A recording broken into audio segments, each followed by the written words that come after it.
is sort of exaggerated for reasons. The World Health Organization, their concluding report in 2017, June 2017, was very clear that globally, 808,694 children were lost globally. Nigeria contributed to about 8% of these. Usually they give a range 5 to 8% of the global mortality. Picking the highest 8% of that, we are looking at about 64,900 children lost per year. So if you multiply that by 10 years, we are talking about, it will be about 650,000 children.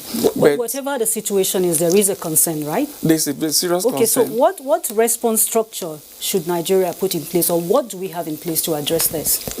I want to thank the federal government under the leadership of His Excellency President Buhari, the Minister of Health, the Chief Executive NPHDA, Dr. Faisal, for the work they are doing.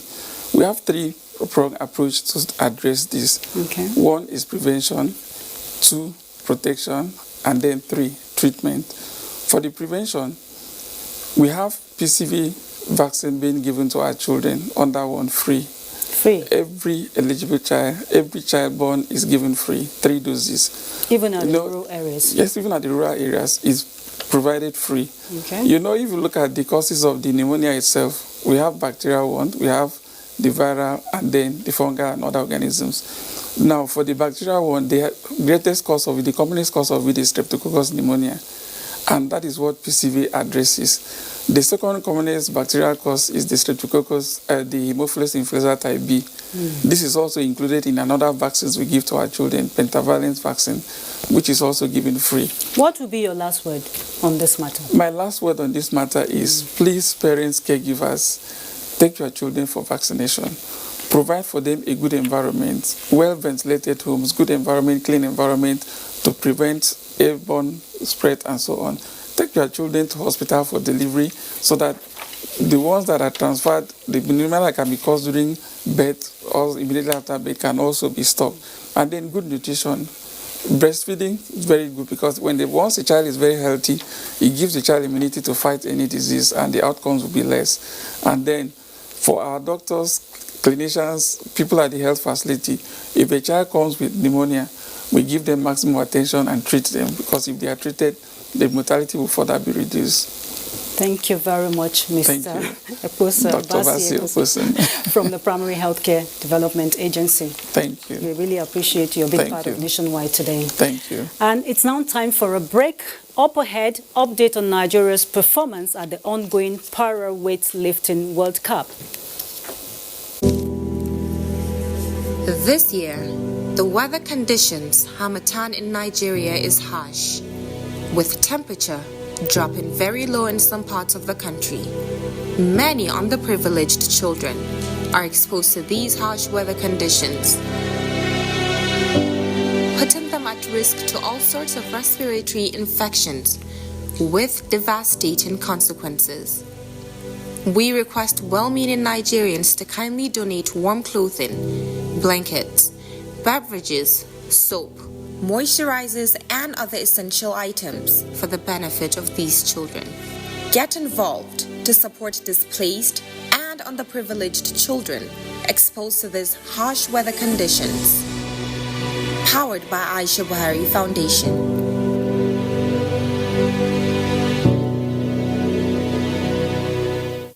Sunday morning, 11th of March, was a regular day. I wake up, go to work, then I got to the toll, and the XUV was coming back from the club, and it hit the passenger's bus, which I was inside, the commercial bus. When I got there, I saw his state. It wasn't hopeful. I also wish he's fine. I wish he gets back to what he used to be.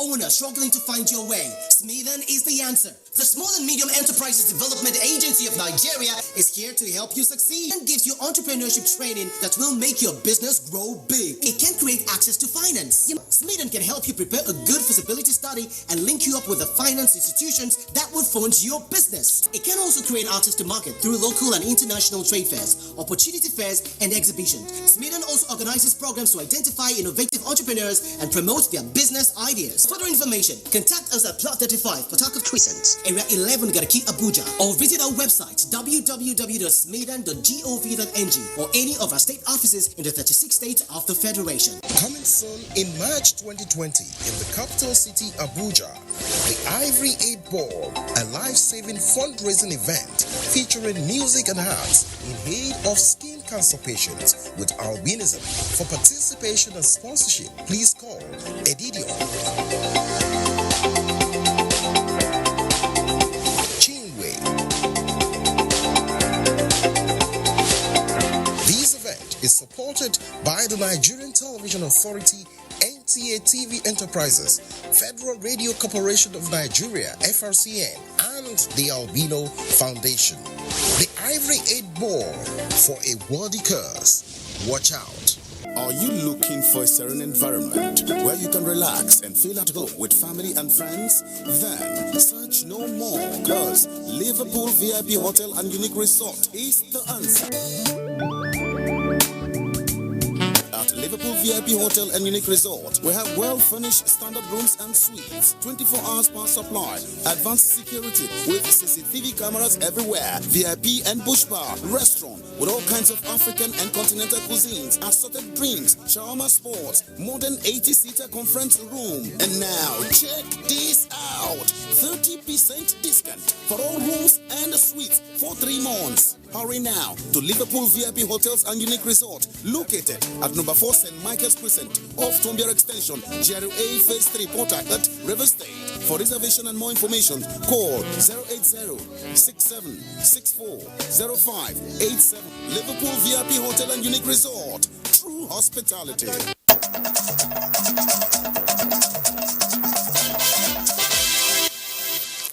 Thanks for rejoining us. Sports now. Abuja, Nigeria's capital city, is still grabbing headlines and making the rounds in the sporting world as it continues to host some of the world's strongest powerlifters in the season opener World Powerlifting World Cup. Tamara Ebiwe is with us live from the International Conference Center, venue of the event. Hello, Tamara. How are you today? Hello, Awa. I'm good. What is the outlook at the ICC, and who are the top seeds at the medals table? On the medals table, rather. Well, as expected, Nigeria is dominating the medals table as I speak, while we wait for the organizers to give us a comprehensive package as what is contained in the overall medals table. But I can boldly tell you that in the morning session, Nigeria won 3 gold medals, 2 in the senior category and 1 in the junior category. We also got a silver medal in the senior category as well. The likes of Paul Kende won gold in the 65 kg. Innocent Nnamdi also won a gold medal in the 72 kg, and Razak won a silver medal in the 65 kg. And in the junior category, Egu Ogbonnaya also won a gold medal. They are on break as I speak, but it's going to resume at exactly 4:30 p.m. I have an athlete here, a Kenyan, that won gold medal yesterday. She's no other than Helen Wawira. Tell us, how has the competition been so far? The competition was good because I was prepared well and I did my best. Yeah. So what are you expecting? When I go back to my country, I expect to do more, probably to break a record. All right, thank you, Helen. You've heard from the Kenyan athlete, a lot is still expected from this Powerlifting World Cup. Much, Tamara, but we are not done with sports yet, as some states in the country are in the thick of camping for their delegates in preparations for the coming 20th National Sports Festival built to hold in Edo State this March. President Muhammadu Buhari flagged off the movement of the Touch of Unity for the festival, which we hear has arrived Minna, the Niger State capital.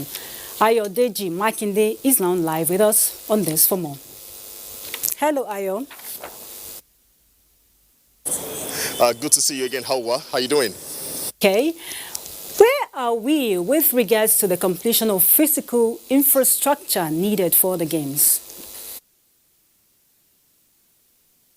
It is right now, Edo State government is leaving no stone unturned. We saw the Deputy Governor, Philip Shaibu, just some few days ago undergo some inspection tour of the facilities at the Samuel Ogbemudia Stadium. We expect, based on assurances given to him, that the venues will be ready in the next 3 weeks. Okay, I'm just wondering, are there projections by the Sports Ministry in terms of target for this year's edition? Obviously, there are some targets for them and some projections because we expect this to be the 47th year since the inception of the National Sports Festival. And if you take a look at the innovation by the ministry to start the Adopt an Athletes campaign, you will see deliberate efforts to ensure that by the time we'll be having the Golden Jubilee of the National Sports Festival, athletes will be well sponsored. I will be seeing a private-public partnership instead of the existing structure where government is the sole financier of sport in the country. Ayo, thank you very much. That will be all for now.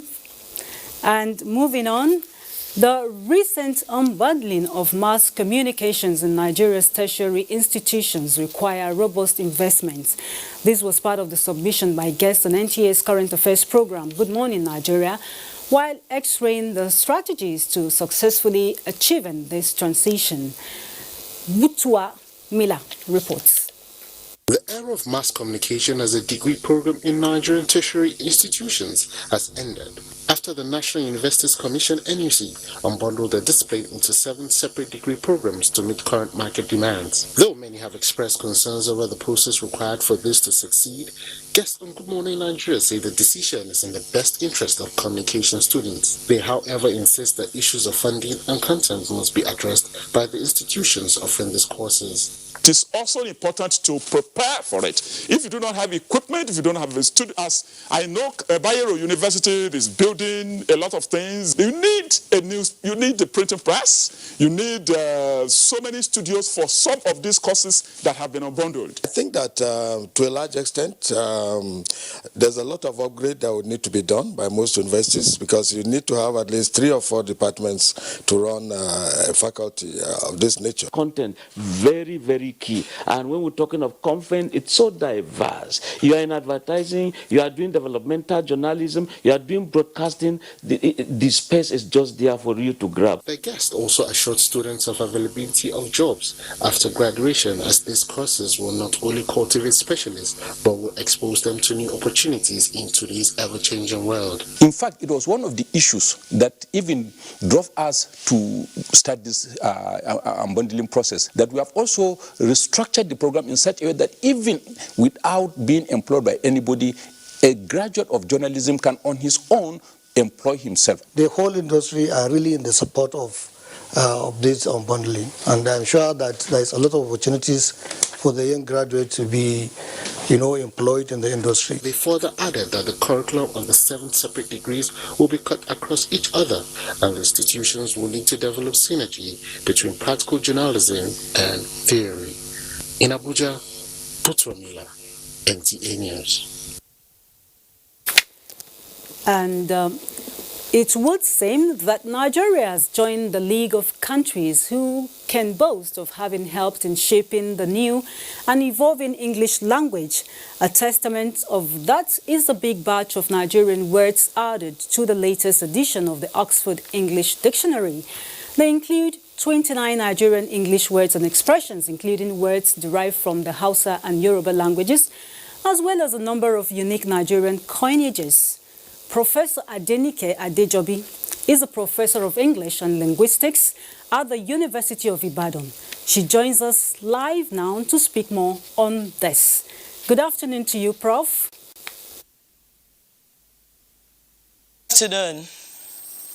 Some common Nigerian English expressions, so to speak, like next, tomorrow, and tokumbo, have been included in the Oxford Dictionary. What is the import of OED's acknowledgement of these words as a variant of the English language? I think it's a very good development. It's a move towards the standardization of Nigerian English. It's evolved, actually. It's not as if it's a strange thing. We know that since the early 1980s, there had been development regarding this. and the recognition of the word Englishes, such that every country seems to have its own kind of English now, and it's recognized. That has been on for a very long time. And then this new development is just a move towards making Nigerian English more standard, such that we can say we have a standard Nigerian English. Because once it appears in a standard dictionary, then it's a standard form of English.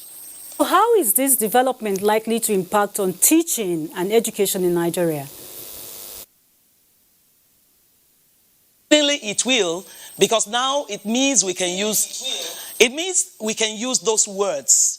But then what we need to do as teachers and even students is to know that we need to know the descriptions given to those words. Are they formal? Are they informal? Because if we say, if it's described as informal and students use it in formal writing, we will still see it as being wrong.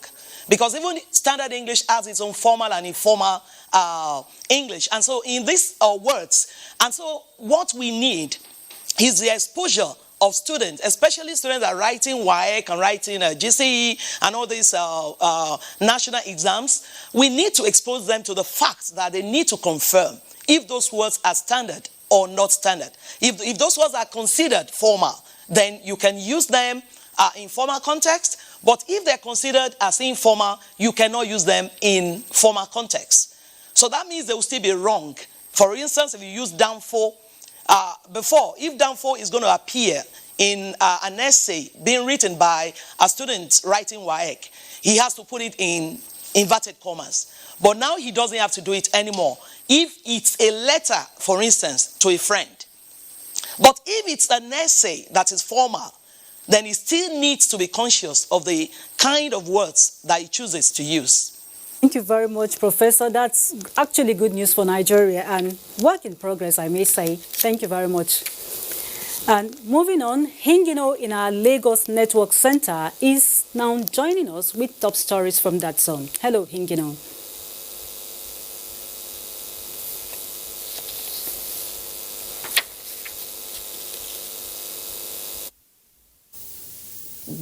As the Lagos State government banned the movement of motorcycles and tricycles, popularly known as Okada and Keke Marwa, on highways and bridges in the metropolis, some Lagosians are already blending with the new policy, while others lament on the ban. Abolore Ogbara reports that there is maximum compliance to the policy in the parts of the metropolis. The situation in some parts of Lagos indicates that most of the residents are now unveiling their long parked vehicles to make movements easily accessible for them. This has further heightened traffic in the areas where the operation of such commercial riders were banned, especially at Ikoyi, Ikeja, Victoria Island, Surulere, and the bridges and highways which link the different bits of the coastal city. To go on the street and see the crowd on the street waiting for bus. It affects my job because normally I used to go to job. I used to get to my job around 8 o'clock, but now 10 o'clock. There were long queues at the bus stops, making it impossible for many to get to work on time. The only choice left was trekking. From my site now down to Falomo, I walked down. Even when I was coming to work this morning, I spent over 3 hours from Ojodubega down to Ikoyi. Live around Ajah. We really don't feel it because the ban was not implemented there. But then other areas around here, commuting from Ikoyi now down to the court has not been easy. My legs are aching now. I have to trek all the way from Falomo to Federal High Court. For what? I'm about to get out of this place now. The same thing. The Lagos State government said the measure was targeted at reducing crime and introduced sanity to the highway. In Lagos, Abolore Ogbara, NTA News. Still on the ban, Lagos State Governor Babajide Sanwo-Olu says his government will sustain the ban on commercial motorcycle and tricycle operators for security and safety reasons. The governor made this known during the induction of 1,017 cadets into the Lagos State Traffic Management Authority, LASMA, in Oshodi. Nusosla reports. A recent study indicates that at least 3 of every 10 years spent in Lagos is lost to traffic. It means Lagos residents spend an average of 7 hours 20 minutes in traffic every day. Despite its huge population and importance, road is the city's most common and available means of transport. The governor, who reiterated that the ban on Okada and tricycles has come to stay, appealed to residents to see reason with the government, as he added that the state government does not intend to inflict pains on them, but ensure their safety. We're not only staying and waiting on road and the waterways alone. We're also committed as a government to ensuring that the construction on the blue line, as we have promised, should start seeing rail or train before the end of next year. And we're also committed to starting the red line as well. Commissioner for Transportation Frederick Oladeinde said in the days ahead, as non-signalized and unmanned roads and junctions are expected to be covered by the LASMA officers. The general manager of LASMA, Olajide Oduyoye, urged the new officers to always make civility their watchword when relating with members of the public, while cautioning them against extortion and bribery. In Lagos, Nosa Osula, NTA News. That's it from Lagos. We now call for a break. Nationwide continues shortly.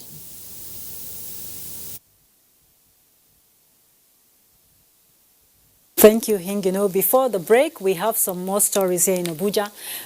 A report just in says the Independent National Electoral Commission has deregistered 74 political parties for non-performance during the 2019 general elections, bringing the number of parties in Nigeria to 18 for the following reasons.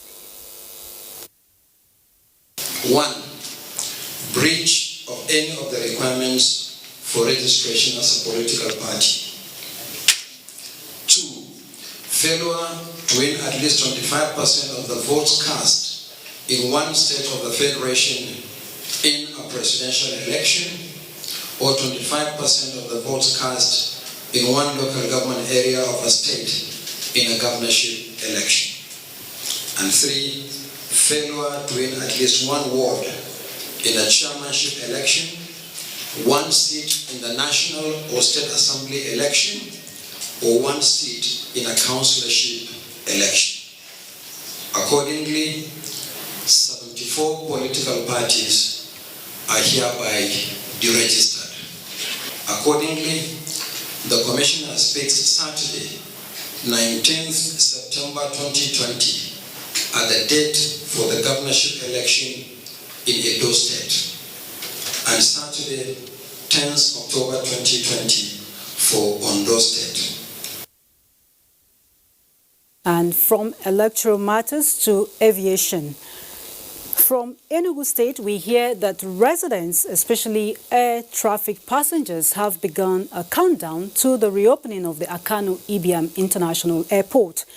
Minister of Aviation, Senator Hadi Sirika, recently expressed confidence that the airport would be reopened before the Easter celebration in April. For more on this, let's join Amechi Pius in Enugu. Hello, Amechi. Thank you very much. Here in Enugu, at the Akanu Ibiam International Airport, the rehabilitation of the runway is ongoing. Real work is, presently going on at the airport. The runway is being fixed. The instrument landing equipment has been installed, and then to replace the old ones. The roads, out and into Enugu, particularly the Enugu-Owerri Road and the Enugu-Onitsha Road, are also in good shape. And travelers have been plying that route without any issue, except for a couple of places where you have potholes, and they are being fixed by the men of the Federal Maintenance Agency. The last time I visited that road, that's from Okigwe to Owerri, they are being fixed and the potholes are being covered. The roads are generally good, and the general feeling among the people of Enugu, is that of it's quite satisfactory. People, they are really looking forward to seeing their airport, open so that they can begin to use the airport. Amechi, any idea on when the airport is likely to be reopened? This time, the Minister of Labour and Employment, Dr. Chris Ngege, visited the contractors handling the rehabilitation work, assured the minister strongly that by latest, the 31st of March 2020, that's this year, it will be open to the public. Very good news. Thank you very much, Amechi, giving us a reassurance on the reopening of the Akano Ibiam International Airport. To further broaden inclusion and participation of people with special needs in the country's political space, the Albino Foundation, in collaboration with advocacy groups, have come up with an updated disability inclusion manual that puts prevalent issues in perspective for implementation nationwide. Let's now join Kenneth Nanim. Physically challenged Kehinde Onitiju has not been happy for being excluded during elections. He, like others with physical challenges, believe they should be given opportunities to not only participate in elections as voters, but also as ad hoc or permanent staff. They have to consider person with disability. If we want the political parties to understand that we can do better than able people. Even, we are challenged. We are not mentally disabled. For these and other reasons, the advocacy groups gathered here are developing an updated disability inclusion manual that will take into account the need for INEC, state electoral commissions, and political parties at all levels to create more opportunities for persons with disabilities. There's the need for us to do a review to know whether there are gaps that needs to be filled. We looked at the INEC side. You look at some of the improvements that have been coming and the aspect of trying to bring all the necessary, braille, magnifier, and all that to make sure that those who live with disabilities are accommodated in the electoral process. Development partners also believe more work needs to be done to ensure adequate compliance with the new manual. The next will be to validate the document, and then after that we will then disseminate the document, and then thirdly we will ensure implementation. My greatest concern is not just getting them to vote. My greatest concern is getting them to be voted for. Sensitization of these categories of citizens, especially those in the rural communities, are part of the content of the new Disability Inclusion Manual. Kenneth Nanim, NTA News. And Mohammed is on standby in Maiduguri for more reports on Nationwide. Hello, Mohammed. For joining us in Maiduguri. About 30,000 households in Manguno local government have benefited from relief items distributed by Northeast Development Commission as part of its intervention to meeting immediate needs of people of concern in the Northeast. Naomi Aboku reports that Governor Babagana Umara Zulum personally supervised distribution of commodities alongside Managing Director of NEDC, Dr. Mohamed Goni Alkali. Manguno is hosting displaced communities from 4 other local governments of Marte, Kukawa, Buzamala, and Ganzi caused by insurgency. The local government area has been rated the biggest in housing displaced persons in the world's record, having clusters of different IDP camps in a location with more than 80,000 inhabitants. In addition to food and non-food items procured by Northeast Development Commission, Borno State Government also provided wrappers, cooking oil, bags of beans, and cash support to all female beneficiaries.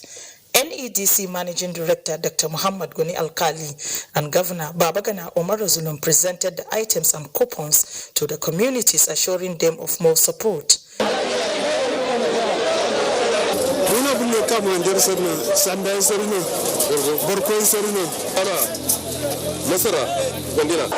have contributed a lot. You can see the food items, you can see the blanket. We are all doing that. But that's provided what we can do in terms of the food stock. The next way is we are still discussing with the governor here in Abuja to see if there are any secure place where these people can be moved one way or another in a more organized manner. Managing Director, NEDC, Dr. Alkali said, until peace is attained, NEDC, Borno State Government and development partners will continue to give palliative support to victims on sustained basis. In Maiduguri, Naomi Aboku, NTA News. Still on assistance, Northern Governors' Wives Forum has presented relief materials to internally displaced persons and sponsored a cancer patient in Maiduguri during a 2-day visit to the state capital. The wives of the 19 Northern Governors were in Borno for a high-powered meeting to discuss issues that affect the forum and people of their states. Worried by the plight of victims of insurgency in the northeast, especially Borno State was worst hit by activities of the terrorists and the need to curb the rising cases of cancer through sensitization and medical support. The state stated the visit by wives of the Northern Governors Forum to Borno. I have seen them. We have fighted the battle together. Some are still alive, while others are not here. First wife of the Borno State Governor and also the Vice Chairperson of the Forum, Dr. Falmata Babagana Umara Zulum, appealed to members of the Forum, national and state legislators, as well as wealthy individuals to complement government's effort by adopting or sponsoring thousands of orphans and empower the numerous widows. I want to appeal to you, our august visitors, to key in whatever means, especially in terms of empowerment and education of the IDPs. Wife of Kebbi State Governor Dr. Zainab Bagudu equally appealed to authority concerned to commence the implementation of the National Cancer Control Institute and suggested vaccines for cervical cancer to save the lives of women and girls. The important thing is to live a very healthy lifestyle, to avoid those things that are going to be triggering of cancer later on in our lives. A dinner and cultural entertainment was organized in honor of the visiting governors' wives by the Borno State government. In Maiduguri, Maimuna Garba, NTA News. That is all from Maiduguri. Nationwide returns to Abuja. Many thanks to you, Mohammed. And we take some more messages now, more reports when we return. Lassa fever occurs when a person gets bitten by a rat carrying the Lassa virus. It is also contacted through the consumption of foods that have been contaminated by either the saliva, urine, or excreta of the rats. Lassa fever is deadly, so protect yourself and loved ones from it. Keep rats away from your homes. Ensure that leftover foods are properly covered at night and heat up properly before consumption. Wash fruits properly before you eat. Maintain regular hand wash with soap and water, as well as environmental sanitation. Report all feverish conditions and bleeding from the nose or mouth to the health facility nearest to you, and don't indulge in self-medication. This message is from the Nigerian Television Authority, the NTA. Sports coverage and reporting require special skills which can only be acquired through training and experience. NTA TV College JOS invites sports reporters, administrators, commentators in the private and public sector to a special 2-week capacity building course on sports coverage and reporting skills in broadcasting. The course will equip participants with contemporary reporting skills for local and international sports and also expose participants to modern trends in sports commentaries, scripting, shooting, directing, and much more. Take advantage of the course to develop your skills and capacities in sports coverage and reporting. Date 17th to 28th February 2020. Course fee 80,000 naira only, accommodation inclusive. Running concurrently is a special 4-week intensive course on record management and registry functions. Participants will be tutored on modern techniques of record keeping and registry management. Date 17th February to 13th March 2020. Course fee 100,000 naira only, accommodation inclusive.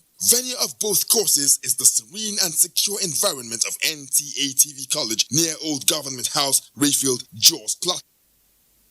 Please call 0803-314-4383 or 0806-980-9807. NTA TV College Jos, training you to be the best you want to be.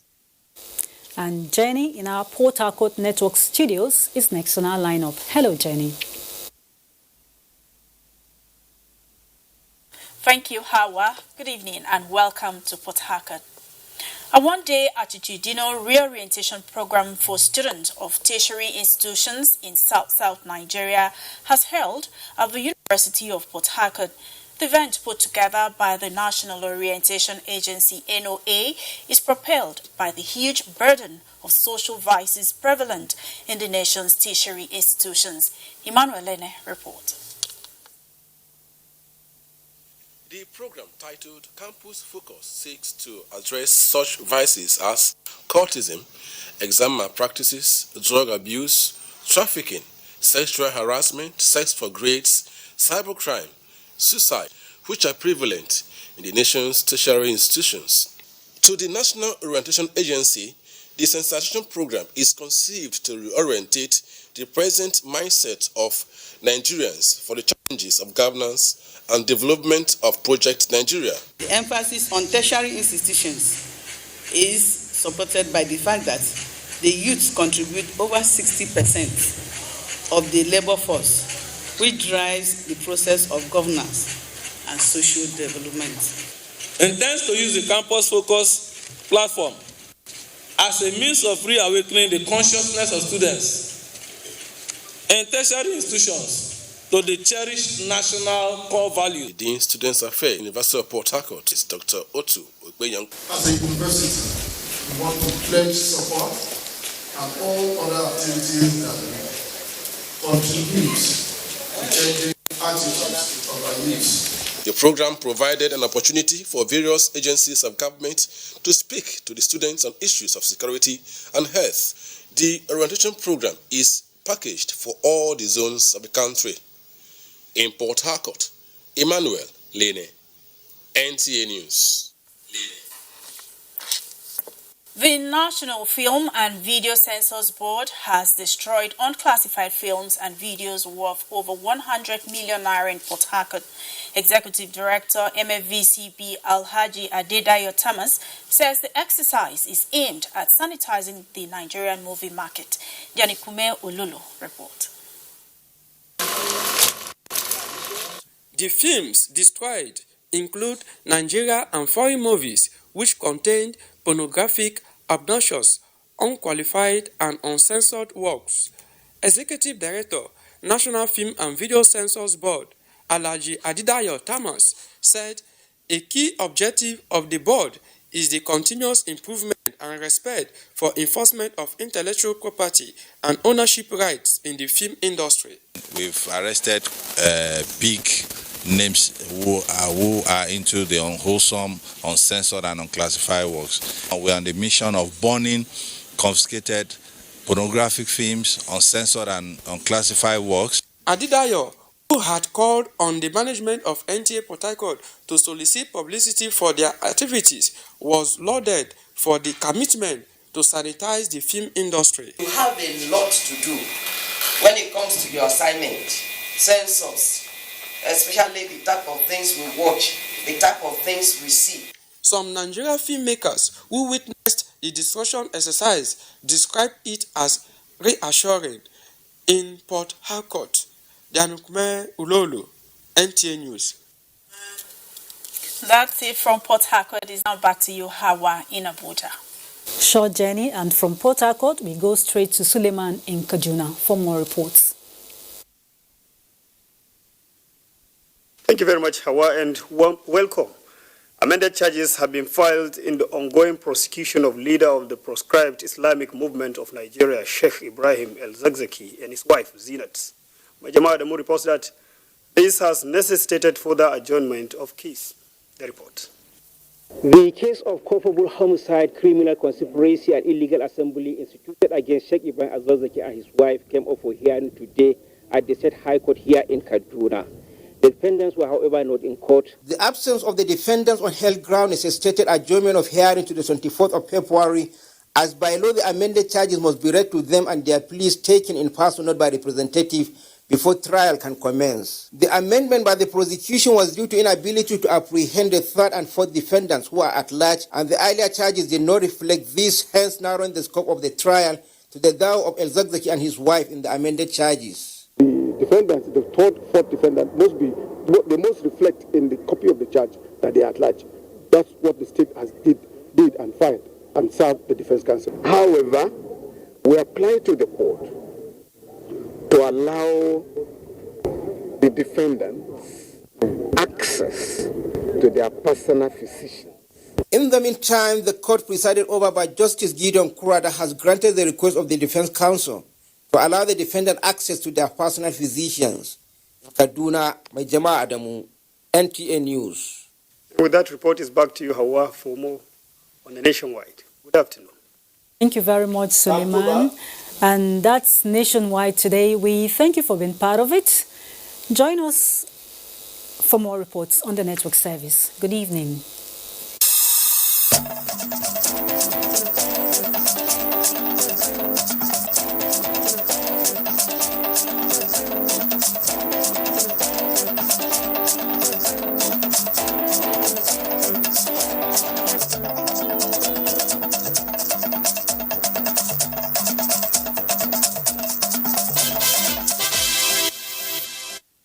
Information is power.